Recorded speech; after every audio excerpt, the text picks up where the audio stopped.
first of all, thanks a lot for inviting me to come today. Very excited to see you all. So I'm here to tell you a little bit about Women United.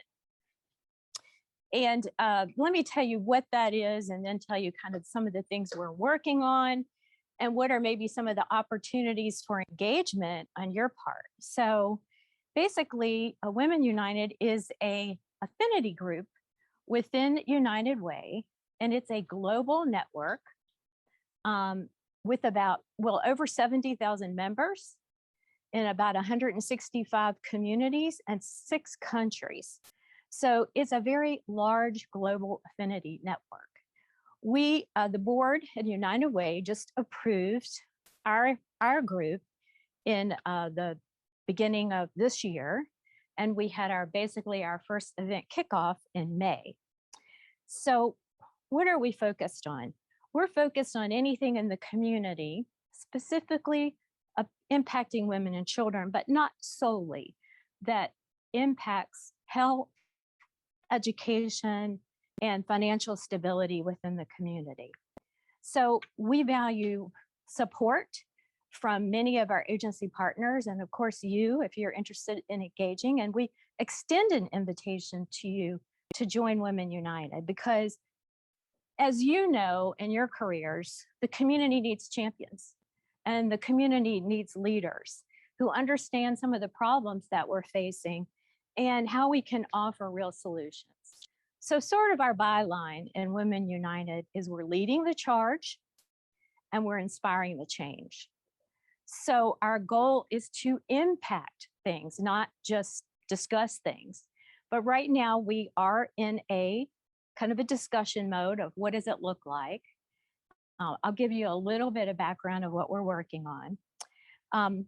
Donors who donate at United Way $1,000 are considered, $1,000 a year, are considered members of Women United. And with that membership, you're allowed to participate in very unique volunteer opportunities, and I'm going to share some of those with you. Learn about critical issues. I had a really interesting meeting this morning. I'll share with you just a little bit. Advocate for key community issues. And to me, that's a biggie. Network with key business leaders and people who are making decisions in the community.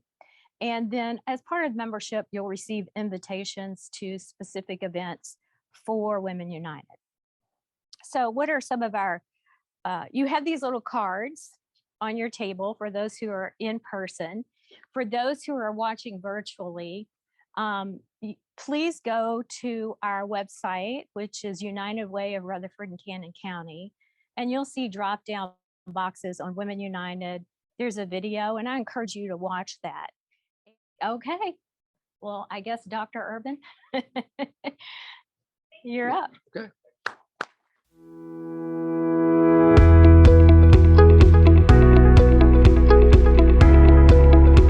Well, good afternoon, everybody. Good to see you all. It's always good to be back with MYP. I just want to take this opportunity to express my appreciation once again for the partnership that Jones College has with MYP. We've been doing this now for a few years, and it's been really productive. It's a win-win for all concerned.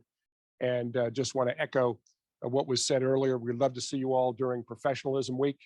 Our students really benefit from that because people like me can talk until we're blue in the face, but when somebody who's out there in the trenches every day comes in, it really adds a lot to their experience.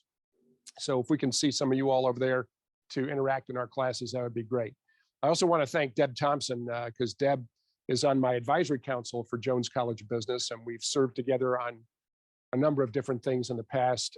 She's always been a great supporter of Jones College, and I appreciate her kind words earlier today. And then Patty James in the audience. Patty, and I go back, I don't know, to maybe the first or second year I was here, and when she was running Leadership Middle Tennessee out of Jones College of Business, and we've stayed close ever since then, even though I went to Michigan and she went to Ohio State. So we'll just leave that where it is right now, because if she'll remind me of the the record of Ohio State against Michigan over the last few years, which has not been in my favor. So I do want to start out with a brief bit of reflection.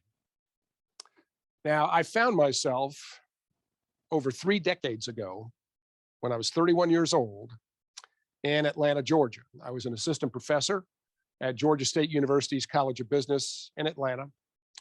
And I had been sitting in my apartment reflecting on the experience I just had, having taken the Dale Carnegie course for the first time.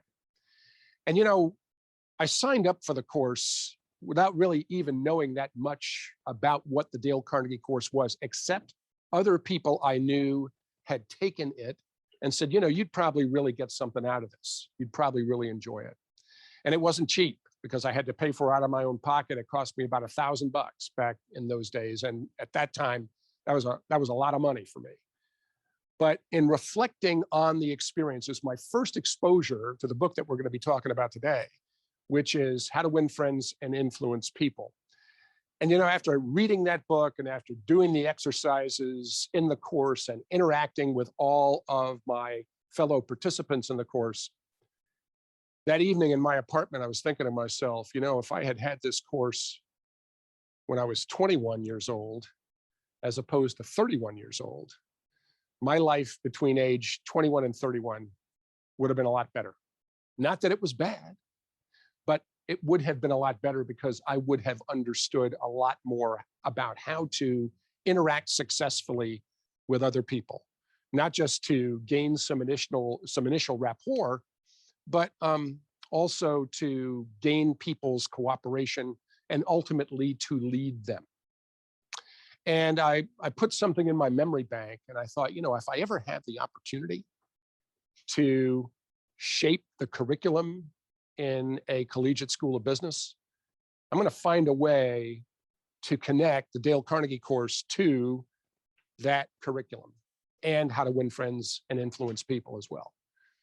And I didn't get that opportunity for quite some time, but it did come my way 8 years ago when I came to Murfreesboro and MTSU from my previous institution, and I became the dean of Jones College of Business. And just so happened that after I'd been here for about a month, I met a fellow by the name of Alan Walker. And Alan is the franchise owner for Dale Carnegie Associates in Tennessee.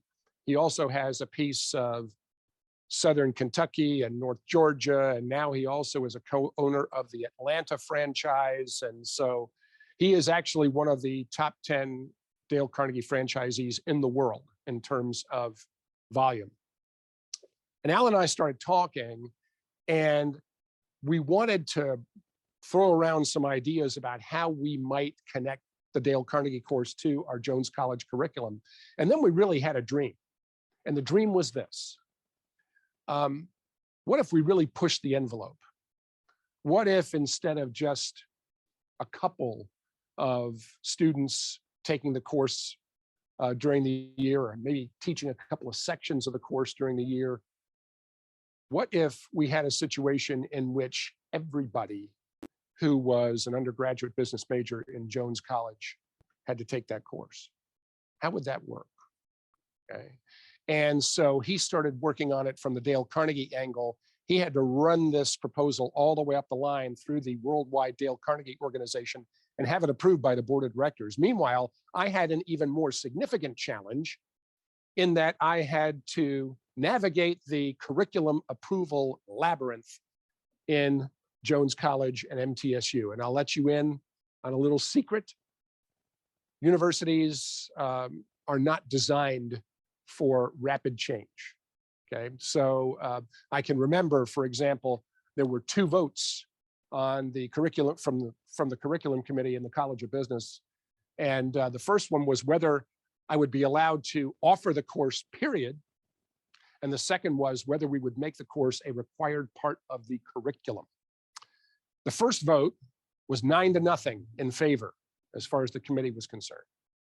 The second vote, 5-4 in favor. And when I got the word from one of my staff members, she came in and said, 9-0 and 5-4, we're in. She said, how do you feel about the 5-4? I said, just like the high jumper in the Olympics. I said, because it doesn't matter in the high jump, if you get over by this much, or you get over by this much, as long as you clear the bar, that's all she wrote. And so that really opened the door for us to develop a situation where we trained a cadre of Jones College faculty and staff, including myself, to become certified to deliver the course on a regular basis. And we started doing it with some pilot sections in April 2015. And it became a requirement in fall of 2015. Since fall of 2015, we have had, let's see, about 4,200 students complete the Dale Carnegie course. And let me assure you, it has been a transformational experience for those students, just like it was for me, except they're getting it, most of them are getting it at a much younger age than I got it. And we'll talk some stories about what some of my students have told me over the past few years and the defining moments and breakthroughs that they had as a result of the course. But what we're really about today is to talk about the book, because the Dale Carnegie course really is built around how to win friends and influence people. Now, How to Win Friends and Influence People came out originally in 1936. I've got a first edition copy of that book. It was presented to me at a Dale Carnegie conference a few years ago. Turns out that when they were cleaning out the basement in the Dale Carnegie headquarters up there in New York, that someone found a couple of cases of the original edition books. And the publisher was Simon & Schuster. And Simon & Schuster did not want to print more than 5,000 copies of the book on the first run because they didn't think it would sell. Well, here we are 80 plus years later, 50 million copies later. It is the most widely read professional development self-help book in history. Dale Carnegie course, having been taken by over 8 million people worldwide, is the most widely subscribed professional development course in history. And there are a lot of people out there who had the same kind of transformational experience that I had, including people like Warren Buffett, who will tell you that of all the educational experiences he had in his life, the most profound and what did the most for him was the Dale Carnegie course. And the story goes that when he signed up for the course, he had to pay for it. He wrote a check.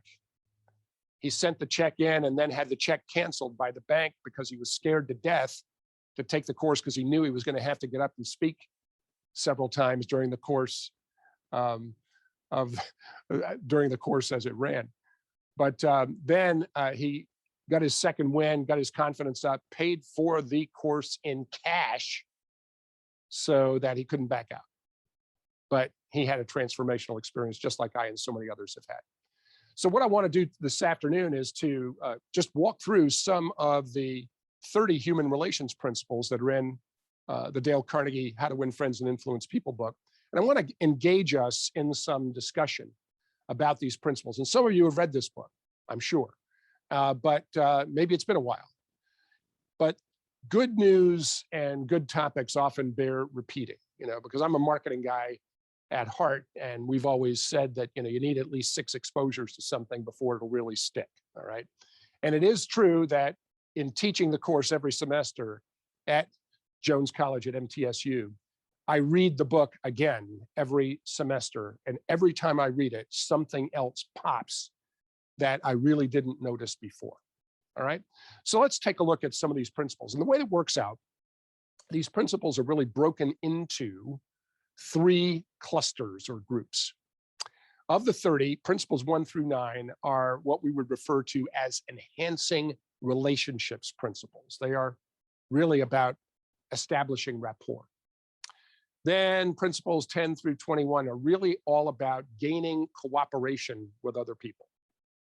And finally, the last set, principles 22 through 30, are all about leadership. And so we'll touch on these as we go through, but let's just take a look at the first set, all right? And these are the principles that we would refer to as the enhancing relationships principles. And I want to walk through these with you, one at a time, just to show you what we've got. And the first one I think is particularly interesting.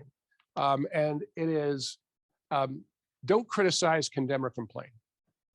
This is the only principle in How to Win Friends and Influence People that's stated in the negative. Everything else is stated positively. This one is stated negatively. So let me ask, when we think about this principle, don't criticize, condemn, or complain, how difficult is it, and why is it first in line of the 30 principles? Anybody? Yeah, go ahead. Go ahead. Yeah, it is foundational. Tell me something. Tell me something else. Go ahead.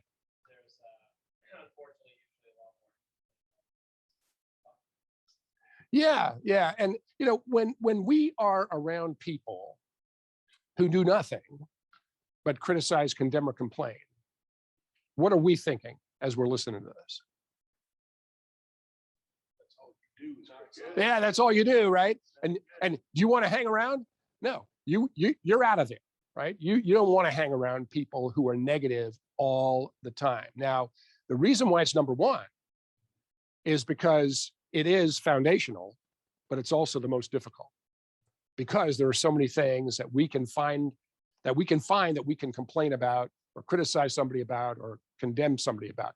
I read a quote just this morning when I was reviewing for this talk from Dale Carnegie, and he said, any fool can criticize, condemn, or complain, and most fools do. Okay, so you know, we can get a lot more out of our relationships with people if we can do our best to avoid criticizing, condemning, or complaining. Principle number 2, give honest, sincere appreciation. What are the key words in that statement? Honest and sincere, yes. And they're really important, because if we give appreciation and it's not honest and sincere, what happens then? Yeah, people don't trust you. People can sniff out a phony. People recognize the difference between appreciation and flattery. People never get tired of being appreciated. In fact, you know, Patty James is an HR expert, and I'm sure that if Patty and I were to dig through the archives of academic research in which people are surveyed about their job satisfaction and what things they like or dislike about their jobs, one of the things that comes up over and over and over again is nobody appreciates me. You know, nobody thinks I'm valuable. All right. So if we can give that honest, sincere appreciation, it can have the effect of reinforcing the behaviors that we're really looking for. Here's one for those of you who have some kind of sales background. Arouse in the other person an eager want. What is it that we're trying to accomplish there? Again, if you're in a sales position, how would that be important? Ah, yes, yes. In How to Win Friends and Influence People, Mr. Carnegie talks a lot about examples of people he knew who were in sales positions of some sort, and who always started the conversation by what they wanted. And of course, the customer really isn't all that interested, right? What the customer wants to know is, you know, how well do you understand what I want? How can you match up what you have to what my needs are, right? And so we provide, if we're going to arouse in the other person an eager want, we provide an incentive for people to want to do business with us. I mean, there's tons of competition out there, right? And, you know, one of the best stories I ever came across in this regard was in a book that was written many years ago, back around 1990, 91. It was written by a former colleague of mine, at Georgia State. His name was Tom Stanley. Tom, for many years, was the nation's leading expert on marketing to affluent consumers. And he wrote several books: Marketing to the Affluent, Selling to the Affluent, Networking with the Affluent. And you know, you get the theme, right? And eventually what he did in the mid-1990s was he wrote a book that was not designed for the practitioner audience. It was designed for the popular press audience. And it was called The Millionaire Next Door. And it was on the New York Times bestseller list for a couple of years, the Business Week bestseller list for a couple of years. And then he followed that up with The Millionaire Woman Next Door, to kind of revitalize it. That's what got him on Oprah Winfrey and all of that, right? Tom was killed tragically in a car accident about 3 years ago, about 2 miles from his house. And, but I learned a lot from Tom because he had the office right across from mine. And he talked about when he first published Marketing to the Affluent, and that was published by Dow Jones and was advertised in all the regional editions of the Wall Street Journal, how, right after the book came out, he got a phone call one day from somebody who desperately wanted to buy copies of his book. Signed copies, by the way, and couldn't wait for the publisher to get the book in stock. Wanted Tom to send him personal copies from his stock. And over time, this was translated into a series of phone calls. Next phone call, the guy got the book, said, "Hey, Tom, I read your book. It was fantastic. And by the way, Tom, have you ever thought about, giving some speeches at companies? I've got some connections here in the investments industry. They'd probably really like to hear about your book." And so Tom is saying, "Right, yeah, that would be great, right? Yeah, I'll come on up here, Tom. I'll pick you up at the airport." A couple of weeks later, he gets another phone call, and the guy says, "Yeah, Tom, while you're up here, I'm a member of one of the most prestigious literary societies in America. Would you like to be a non-resident member? I can get you in." Tom goes, "Yeah, well, I can sell copies of my book, and all." And so this goes on and on and on. And finally, this salesperson, it turns out, who he had identified himself as an investments person earlier on, called Tom at home and said, "So Tom, wondering if anything cool happened at your house in the last couple of days." Tom goes, "Yeah, I got my first royalty check on the book." And this person, his name was Robert Reed, said to Tom, "Well, what are you gonna do with that money, Tom?" And he said, "Well, I'm gonna invest it." And Bob Reed says, "Well, I hope you invest it with me." And of course, what's the natural objection, right? "Well, I already got this guy who's helping me and all that stuff." And Bob Reed's response was, "Has this individual given you a walnut laminate of the jacket cover of your book in recognition of the fact that tomorrow a press release will come out saying that your book is one of the finalists for the Ben Franklin Business Book of the Year? You're in there with Iacocca's biography and others." Tom goes, you sent me a plaque?" He said, "Yeah, you'll get it later on today." He said, "Well, that's interesting because I gave copies of my book to all my other providers and I never got a plaque from them. And you bought the books and gave me a plaque." And so eventually Tom says, "Well, this guy has added value to the relationship before he even asked for my business," right? Arouse in the person an eager want, right? Principle number 4, become genuinely interested in other people. This is one of the hardest things for my students to grasp. Why do you think?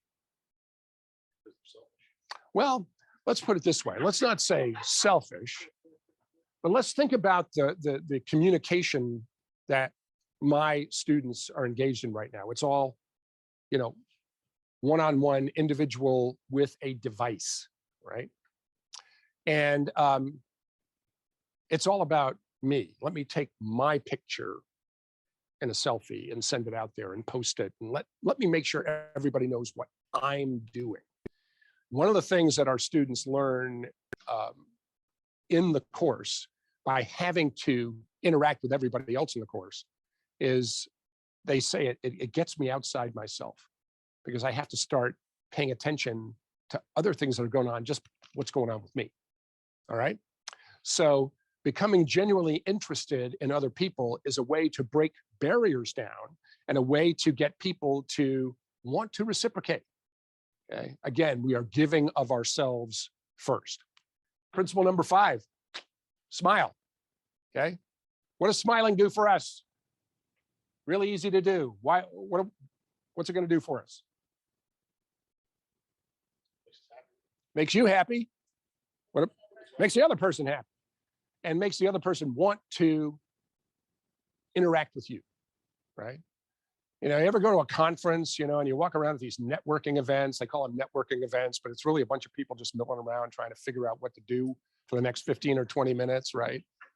And, you're trying to think, well, I guess I should talk to somebody.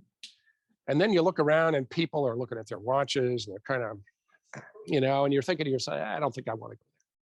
Somebody gives you the least bit of a smile, you might be encouraged to want to interact. Smiling breaks down a lot of defense mechanisms. Principle number 6, remember that a person's name is to that person the sweetest and most important sound in any language. Why is that?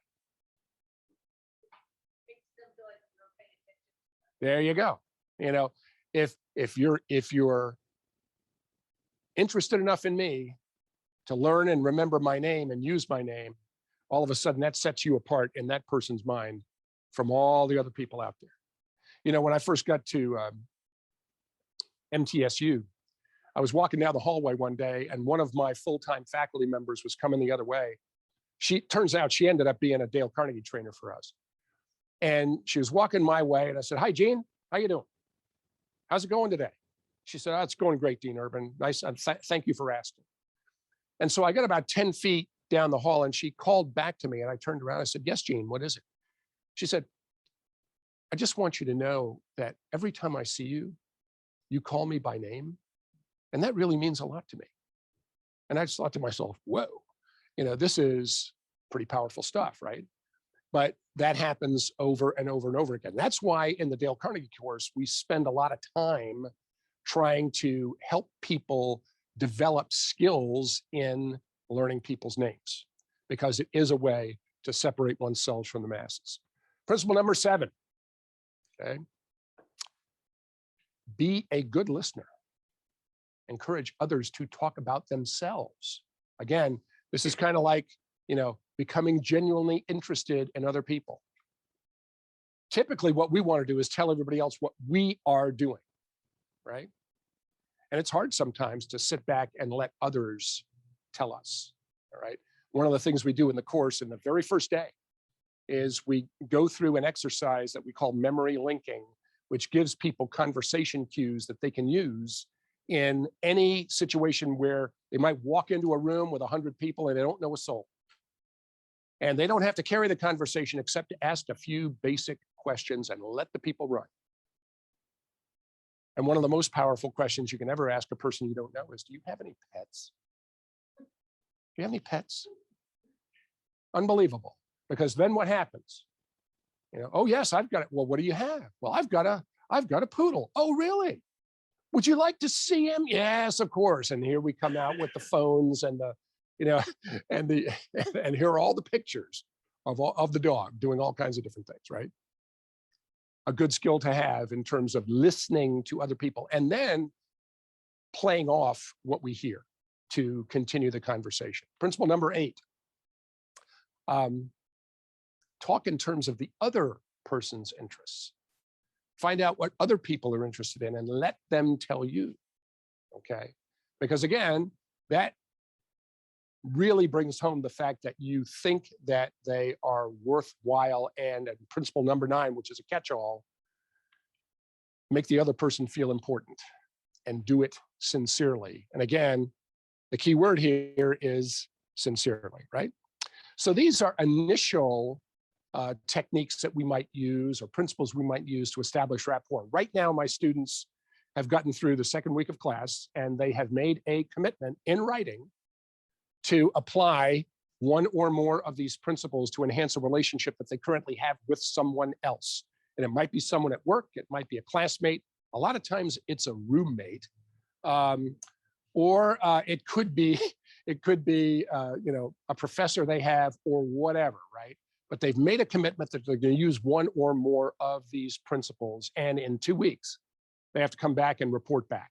They have to get up for 2 minutes and tell us what they did. How did it work? What principle did you use? And what recommendations do you have for us?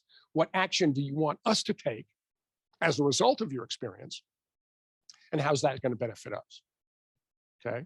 So it's an exercise in persuasive speaking, but it's based on what they have just experienced. All right. So next set. Okay. And we can cluster some of these together But the next set is all about gaining cooperation, collaboration with others. So I like to throw the first three together. Principle number 10. The only way to get the best of an argument is to avoid it, okay? Avoid it. Along with that, show respect for the other person's opinion. Never say you're wrong. And lastly, if you are wrong, admit it quickly and emphatically. Give me your thoughts on one or more of those three. Difficult, easy, what?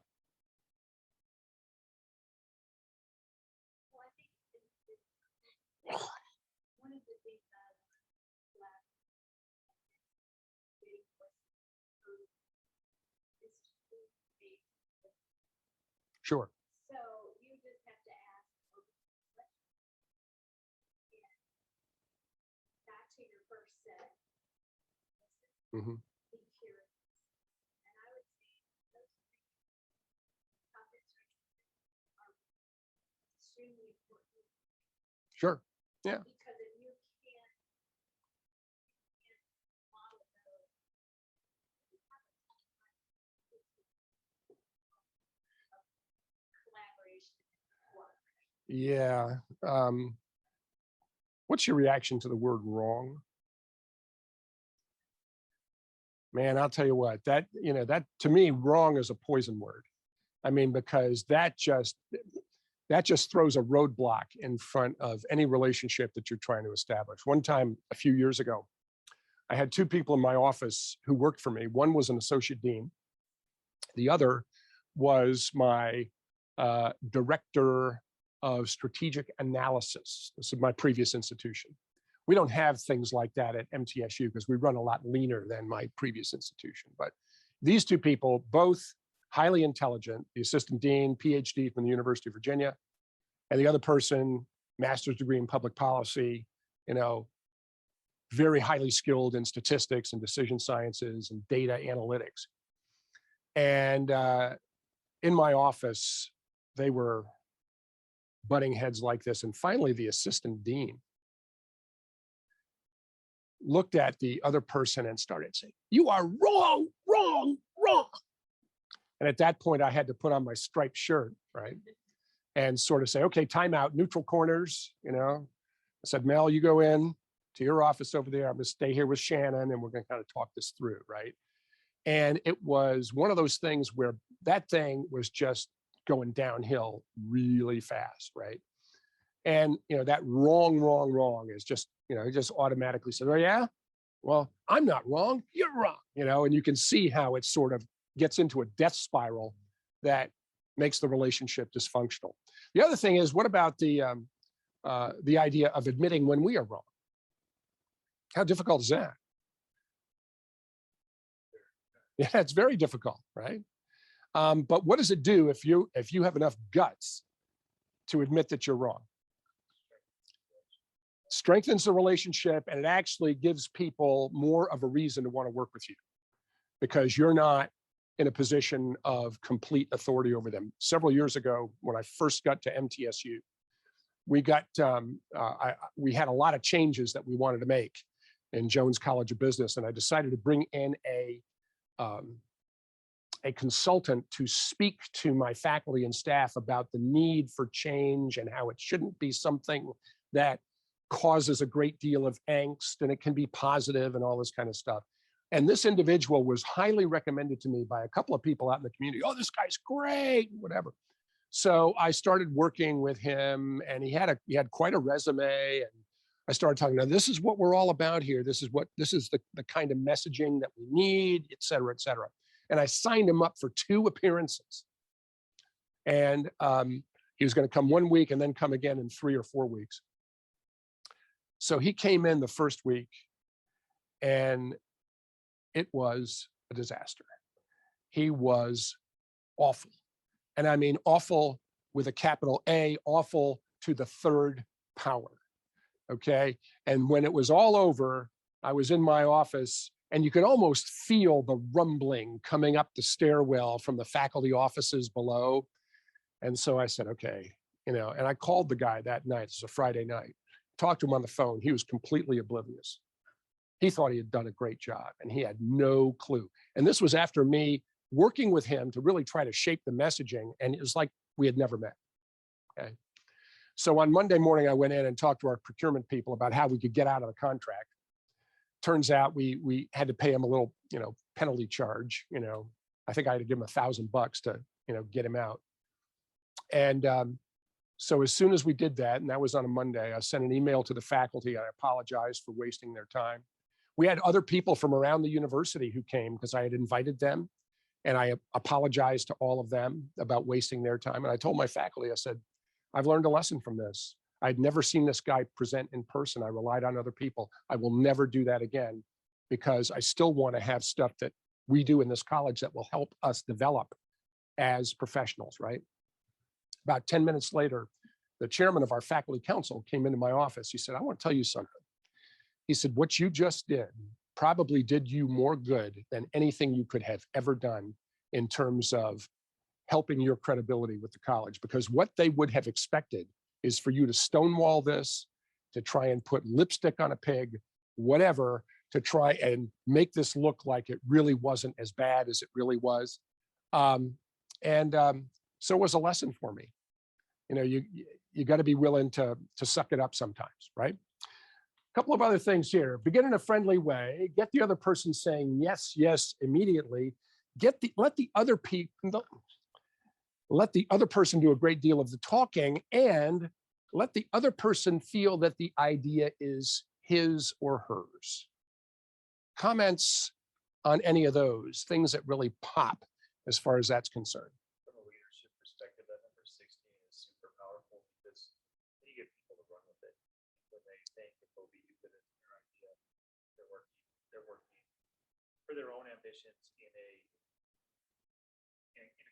good that perspective rather than working on someone else's ambitions. Right. I mean, yeah, absolutely. I think what happens is this is a way, we always talk a lot in management leadership about getting buy-in. Okay, well, one way to get buy-in is to give people the opportunity to come up with their own ideas, to take ownership, put some skin in the game, and it gives them that much more of a commitment, later on. Yeah, I can kind of get that. I've got an alumnus who has been just an amazing supporter of my college. Wonderful man. One of the first people I met when I came to MTSU. And I had met him after about a month or so, went to visit him, went to have lunch with him at his country club. It was really pleasant. And on the way out the door, he gives me an envelope.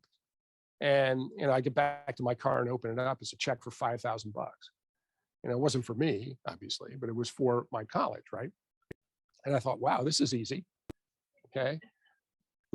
Little did I know. But the thing of it is, he believes deep in his soul that having the Dale Carnegie program at MTSU and the Jones College was his idea. He really believes that, because we did talk about it the first, in that first meeting, because I was already percolating about it. Do I care if he thinks that? Nope. I'm more than happy that he feels that way, because he's a supporter of what we do, and he talks up what we do, and he gets excited about what we do, and he encourages others to participate in things that we do. So why should I, burst the bubble by saying, hey, wait a minute, by the way, this is really my idea. Okay. I mean, you can imagine what that would do in terms of how he would feel, right? So letting the other person do a great deal of talking, let the idea come out, let the other people get credit for idea. I don't care who gets the credit. I just want to get stuff done and move things down the road. Okay. Any other thoughts on these before I move on to the next one? Okay. Try honestly to see things from the other person's point of view, and be sympathetic with the other person's ideas and desires. Okay. What about those? My dad used to always tell me, we judge ourselves by our intent and others' interactions. Mm-hmm. Mm-hmm. Very, very different measures. Yes. And yes. when you try and see the other person's perspective, it gives a whole lot more context to things that might be weird or different, or allows you to see the whole picture. Yeah, and this is a situation in which engaging other people, it's so easy sometimes to observe something in the workplace, in the academic environment, whatever, that someone else has done, and to automatically come to a snap judgment about what that person's motivation was. You start thinking negative things about the person, whatever. And if we can step back from that for a minute and say, well, gee, maybe there's something going on here that I don't know. Maybe there is a really good explanation, for one of these things, right? There's a story in How to Win Friends and Influence People about Abe Lincoln. Dale Carnegie was a very big fan of President Lincoln. And, the story goes that when Lee's army was retreating from Gettysburg, they got to the Potomac River right outside of DC, and there had been torrential rains and the river was swollen. There was no way for the army to get across. General Meade, coming from Gettysburg, had the opportunity to pen Lee in at the Potomac and basically end the war. And so word got back to Lincoln that Lee was bottled up, and he sent a message directly to General Meade saying, attack with all due haste. Do not have a council of war. Do not waste time. Proceed. And Meade did exactly the opposite. Lee escapes, the war is extended, and Lincoln was furious. And he wrote a letter to Meade castigating him about what he had done. They found the letter in Lincoln's personal effects after he was assassinated. He had never sent the letter. And the speculation is that before Lincoln sent the letter, he thought to himself, well, maybe there's more to this than I know. I wasn't at Gettysburg. I didn't witness the gore, the carnage, the screaming, the agony. I showed up there after the battle and gave the Gettysburg Address, but I wasn't there. And I didn't see what Meade and his men had to go through. Maybe they thought better, and I can't really criticize him for it, right? So he tried to see things from the other person's point of view.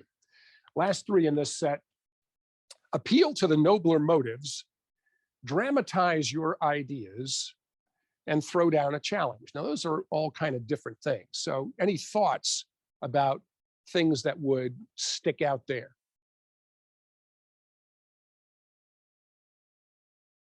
Yeah, go ahead. I think on all three, with this set, it's pretty impactful because whenever you appeal to anyone's nobler motives of what they do, they're always going to think that their intent is always going to be good, even if it's not necessarily something they know.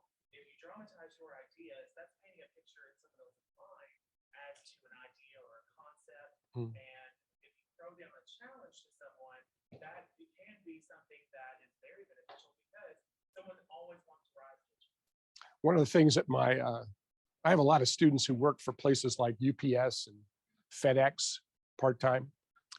And one of the most powerful of all of the principles to some of these people is that one about throwing down a challenge.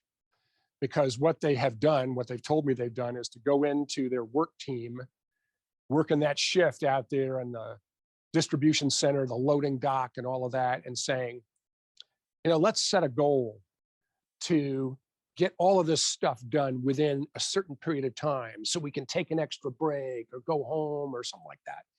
And it's amazing how powerful that is with a lot of people. It gives them something, to work for, right?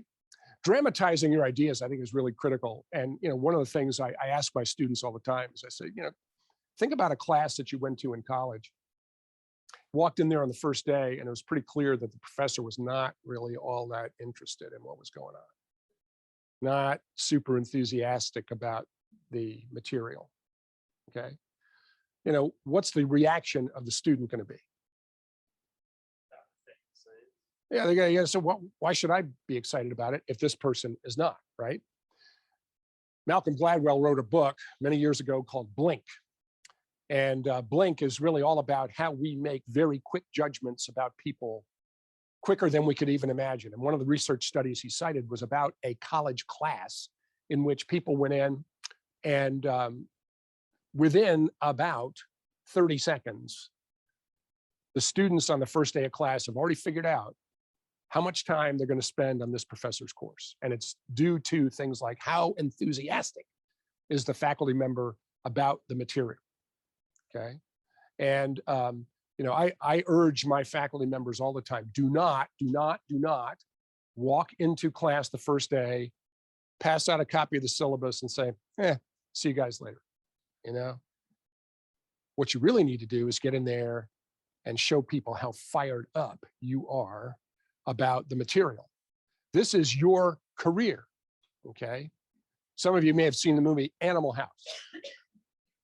You remember the professor, the English professor played by Donald Sutherland in Animal House? And he was up there, you know, writing some things on the board. Students were doodling, they weren't into it. He was kind of a humdrum lecturer, eating an apple while he was speaking to the class. All of a sudden the bell rings, students get up, they're on the way out the door. And he said, now wait a minute, I'm expecting assignments from some of you. I'm not joking. This is my job, you know what I mean? And I'm thinking to myself, well, you kind of lost them probably the first day of class, right? So it's the same type of deal that we see over and over and over again. If we really want to fire people up about doing what we want them to do as members of our team, then we have to be excited. That's all there is to it. Okay, last set, and we'll be out of here. Exercising leadership. I've got a tough situation coming up on Friday because I've got to meet with a group of faculty members and we have some issues that have to be dealt with. And they are issues that need to be dealt with. And, you know, in a way, I'm not really looking forward to this particular meeting with the faculty because, you know, it might not be pretty. So I have been spending a lot of time over the last few days trying to figure out how to be very Dale Carnegie-esque in that meeting. And so when it comes to leadership, let's think about the first three. Begin with praise and honest appreciation. Call attention to other people's mistakes indirectly and talk about your own mistakes before criticizing the other person. Comments on any of those? Especially, these are things that are especially important if we are providing people with performance feedback of some sort. Yes, go ahead. Doing the last one that sort of takes the edge off, especially if that's a big mistake.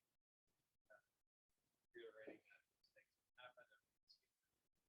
Yeah, I mean, anybody in here never made a mistake? I mean, and I find that one to be particularly effective because a lot of times, if we're in a hierarchical situation in an organization, you got the person who's the supervisor up here, you got the employee down here. What we really need to do is close that gap.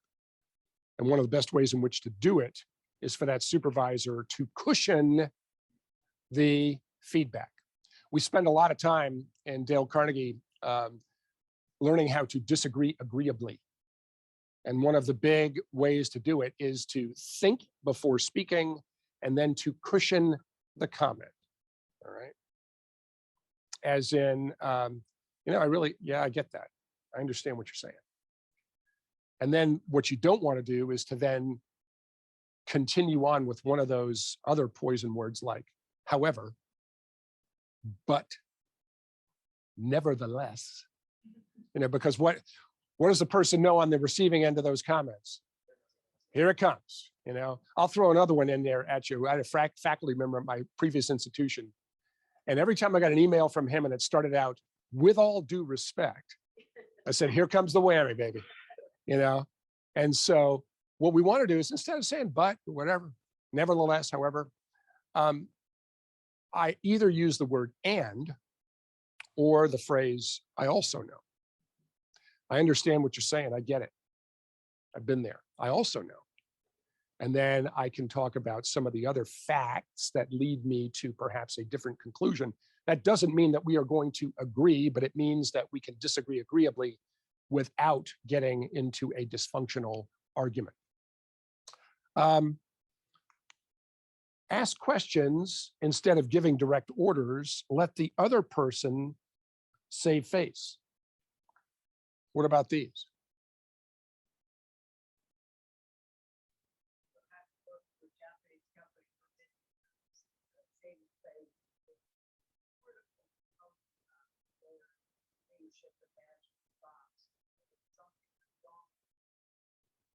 Let that person have some dignity and respect.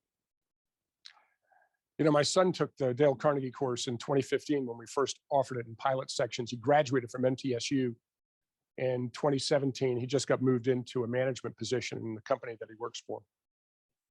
But when he first started out with the company, he was in IT. And one of his first assignments, this is a financial services firm, one of his first assignments was that he had to come up with a ruse to try and get account representatives to willingly give up their passwords for the computer database, which had tons and tons and tons of financial information about customers in it. And so he didn't do the Ethiopian prince, you know, the guy who inherited a lot of money and all he needs is our address and credit card number and all that stuff. No, he came up with something else. I thought it was pretty slick. He sent everybody an email saying, you know, we've had a problem with the computer system. Your leave balance may be compromised. So I need to go in and check on it. If you will, let me know what your password is so I can get in. Now, of course, people are thinking, my leave? Oh my God, you know? And so, and he's thinking to himself, this will never work, right? And so he had an alarm set on his computer so that when he started getting responses to that email, it would go off. About 10 minutes after he sent the email, ding, ding, ding. And he said, Dad, you're not going to believe how many people just gave up their password. And I said, so with that password, you can get into everything, right? He goes, yeah, absolutely. And so he said, well, now what I have to do, Dad, is I have to provide some training to people about computer security. I said, well, how are you going to do that? That could be a pretty tall order. He said, well, Dad, I remember when I took Dale Carnegie, one of the principles was let the other person save face. And so I'm not going to go in there and try to make them feel stupid or berate them or anything like that. I said, well, there you go. And what really struck me was the fact that here he was, you know, a couple of years out from graduation and having taken the course. And I'm thinking to myself, how many college courses do we remember anything about after we graduate? I mean, so it was a pretty powerful lesson for him. And I've also found that a lot of times people know what they're supposed to do. So if you just ask them, how would you solve this issue? What are some things we could do to make this better? More often than not, they come up with ideas that will help solve the problem. And again, it's empowering them, right?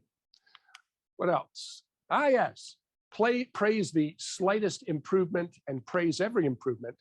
Be hearty in your approbation and lavish in your praise. Who's got little kids at home? All right.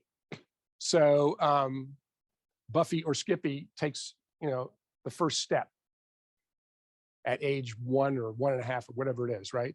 What do? There you go. Good boy, good girl. Okay. You do that all the time, you know, because what do we want to do? We want to encourage the behavior. We want to reinforce the behavior. We do that all the time. That still works with adults, by the way, especially when the praise is not expected. Okay.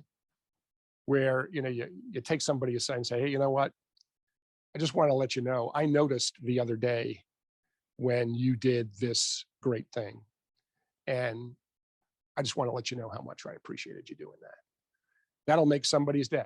Or the little handwritten note. And one of my department chairs got up in a Dale Carnegie training session. He's a trainer as well.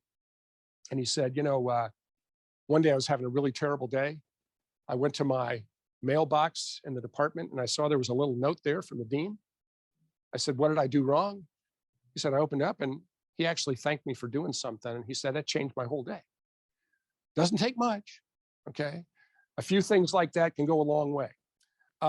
Give the other person a fine reputation to live up to. What does that mean? It really means two things. So Stephen, give me one of them. Yeah, yes. Nobody rises to low expectations. All right. And the other way to look at it is to say, well, of course, people model their behavior consciously or subconsciously after what they see in the people who are in leadership positions. Whether we are in leadership position, whether we like it or not, we are providing cues to the people who work for us about what they should think, say, and do. And we had a situation the other day in Jones College on Friday. We had a guest speaker coming in from out of state, pretty prominent researcher in the area of economics. And he was going to do a seminar for faculty and students that was mainly for the Department of Economics and Finance because it was part of their speaker series. But there were other people there as well. Now, we have a mask mandate at MTSU, which means that in a classroom, for example, everybody has to mask up, including the faculty member. So he gets up there in front of the room, and the first thing he does, takes off his mask. He said, "I'm not wearing a mask today. I know you have a mandate, but I'm not wearing one." You know why? Because I watched the video of your president doing the State of the University address a couple of weeks ago, and he spoke for an hour. He didn't have a mask on. So if it's okay for him, then it's okay for me. Okay. I mean, but see, that's the kind of stuff that that you often hear. Well, that guy did it or she did it, then that means it's okay for me, right? So we want to model our behavior, but we also want to give people something to aspire to. Using encouragement, making the fault seem easy to correct, right? I mean, if we lay the huge challenge in front of people, chances are they're just going to choke on the enormity of it all. So let's break it down. Break it down into tasks that we can space out so that we can do one, move on to the next, move on to the next, and eventually get to where we need to go. Last one, make the other person happy about doing the thing you suggest. Alan Walker actually thinks this one should be rephrased to make the other person tolerant of doing the thing you suggest. But I mean, how can we do that? How can we make the other person happy about doing the thing that we suggest? Yes, yes. What's the benefit to them from doing this? And by making that clear, we can give them some motivation to want to do the things that are in the best interest of the broader organization. So just as a final word on this, and I'll tell you this, a couple of brief stories before we go about transformational moments. I already told you about my son. One of the things we do in Dale Carnegie in the second class is we have our students do a defining moment report in which they have to talk about a defining moment in their life and what it meant to them, what they learned from that, what it says about them. So when my son took the class, second week of class, I go home. He was living with us at the time. And I get home, he says, "Dad, I have something to show you." I said, "Okay, what is it?" He pulls out a pen. He said, "Dad, do you know what that is?" I said, "Yeah, I do." I said, "That's a Dale Carnegie pen." Because we often give awards after people give their talks. Students vote on recipients of things like the Breakthrough Award, Outstanding Performance Award, stuff like that. Sometimes it's a pen, sometimes it's a book, whatever. So he has the pen. I said, "So you must have gotten the Breakthrough Award today." He says, "Yeah, that's right. I did my defining moment report today." And then he said, "Do you want to know what I talked about?" And I said, "Well," I said, "those are pretty personal." And he said, "No, I want to tell you. Let me do my defining moment report for you." And he did. And this was something that happened to him when he was a junior in high school. It was very traumatic for him, very traumatic for the whole family. But we got over it, and I kind of compartmentalized it, and had kind of forgotten about it. I didn't realize what the teaching moment was for him until he told me what was in his defining moment report. And I was like, whoa, I have to walk away. I mean, I came back, I said, "You said that you got up there in front of everybody else whom you hardly know, and you told that story?" He said, "Yeah." I said, "Well, no wonder you won the Breakthrough Award, right?" And I said, but then I asked him this question. I said, "What about the other people in there?" He said, "Dad, there are people crying in there." And I said, "Yeah, I know. That's the way it often is, right? With these personal things." But that was a real breakthrough for him. And it took him to the next level and really made him want to participate in the course because of the support that he got and the encouragement that he got. One last story. This actually happened about 2.5 years ago. I had a student in my class, and he had had a very serious car accident when he was a junior in high school. And he had had permanent brain damage as a result of it. Really nice young man. And he would get up to do his reports. And there were times when you could see the synapses just weren't firing completely, because he'd get to a point and he'd stop and he'd be searching for the word. And of course, the rest of the students in the class, they're clapping for him, they're cheering for him. Come on, let's go, you know. And he always got through them with a smile on his face, and he became kind of everybody's favorite in the class. Last day, everybody has to get up and talk about what the course meant to them, what breakthroughs they had. He got up there and he said, well, at the beginning of the semester, I had pretty much decided that I was going to quit school. And actually, I was pretty convinced that I was going to quit life too. He said, but then I came in here and everybody was so positive and supportive and so accepting of me. He said, that's what kept me going. That's what kept me wanting to go to school, because I looked forward to coming in here so much. And, you know, one of the coolest things ever was last December, when we had the, you know, social distance graduation in the stadium over at MTSU on a very nice day in November, actually. And I saw his name called out, and he got up with his cap and gown on, and I said, there you go.